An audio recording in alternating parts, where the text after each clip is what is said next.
शिव महापुराण की कथा कहती है पुरुषोत्तम मास चालू हुआ है,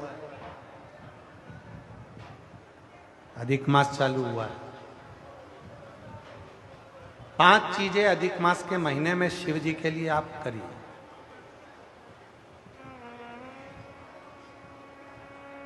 तीन वर्ष में एक बार अधिक मास आता है, पुरुषोत्तम मास आता है। हम पूरी कथा पुरुषोत्तम मास की भी आपको कथा के बीच में कहेंगे।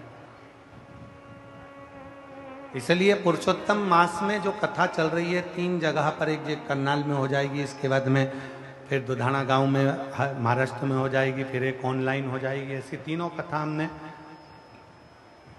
अधिक मास पार्ट 1, अधिक मास पार्ट 2, अधिक मास पार्ट 3, इस नाम से हम इस कथा को दिए। पूरे पुरुषोत्तम मास में, अधिक मास में आपको 3 कथाएं हम श्रवण कराएं, बाबा की कृपा हुई तो। और उन तीनों कथाओं का क्रम, शिव को कैसे रिझाया है। 5 चीजें धारण करो। आज 17 मई से अधिक मास प्रारंभ हुआ है, जो 15 जून तक चलेगा। इस 15 जून तक के अधिक मास में 5 चीजें अपने अंदर धारण करना है। पहले नंबर का, शिव जी को 1 लोटा जल सुबह से लेकर शाम तक के बीच में कभी भी चढ़ाना जरूर। दूसरा, शंकर जी के मंदिर में या बेलपत्री के नीचे या तुलसी के क्यारे के पास में एक दीपक अवश्य लगाएं। चाहे सुबह लगाएं, चाहे शाम को लगाएं, तुम्हारी मर्जी पड़े तब। दीपदान जरूर करो, जल जरूर चढ़ाओ। तीसरा, एक बेलपत्री को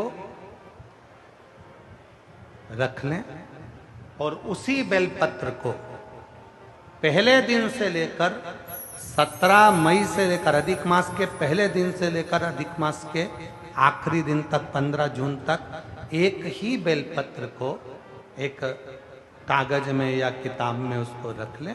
उसको रोज शिव जी को समर्पित करें। श्री शिवाय नमस्तुभ्यम बोलकर अपनी कामना करें। वापिस उठाकर उसको अपने किताब में रख लें।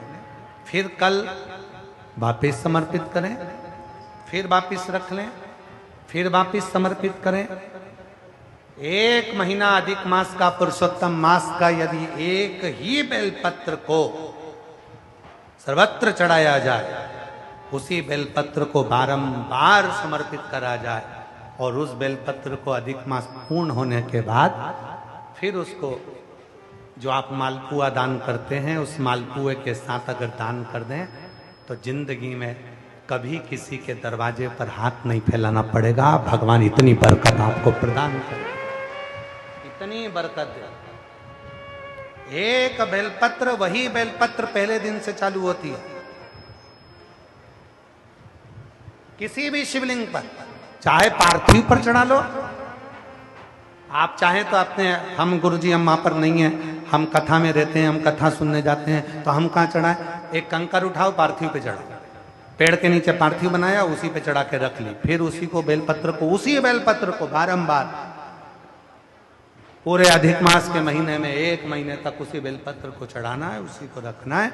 फिर आखिरी दिन जो अधिक मास पूर्ण होगा, उस दिन उस बेलपत्र को मालपुए पे रखकर शिव जी को चढ़ाकर लेके आना पहले, फिर मालपुए पे रखना और उसको रखकर फिर भगवान उस मालपुए को तुम दान। मालपुआ दान नहीं कर सकते तो तुम बतासे दान कर दो, पर मीठे के साथ उस बेलपत्र को दान किया जाता है। बतासा है, मिठाई है, कोई 33, कोई भी सामग्री 33 जो मीठी हो वो रखकर आप दे सकते। कभी किसी के दरवाजे पर कितनी भी मुसीबत आ जाए, कितना भी दुख आ जाए, कितनी भी तकलीफ आ जाए, कितना भी कष्ट आ जाए, कितना भी कष्ट आ जाए, आपको किसी के आगे हाथ नहीं फैलाना पड़ेंगे। लक्ष्मी की व्यवस्था स्वयं मेरा कुबेरेश्वर महादेव, मेरा महाकाल राजा, मेरा विश्वनाथ स्वयं एक बेल पर वही चलती। 5 चीजें करना है आपको।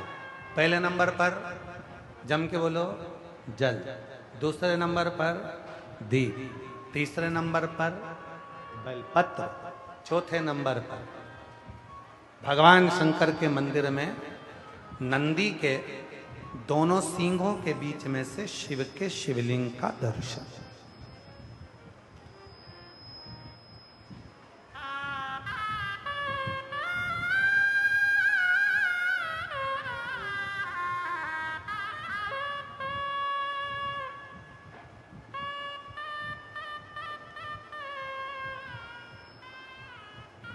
नंदी के जो सींग है, उन सींग के मध्य में से भगवान शंकर का दर्शन।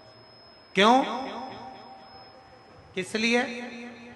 अगर पुरुषोत्तम मास में, अधिक मास में हम नंदी के दोनों सींगों के बीच में से शंकर के शिवलिंग का दर्शन कर लेते हैं तो अपने अंतिम सांस तक शरीर के अंदर कोई बड़ी बीमारी कभी नहीं आती, कोई गंभीर बीमारी कभी नहीं, क्योंकि ज्येष्ठा का अधिक आया है।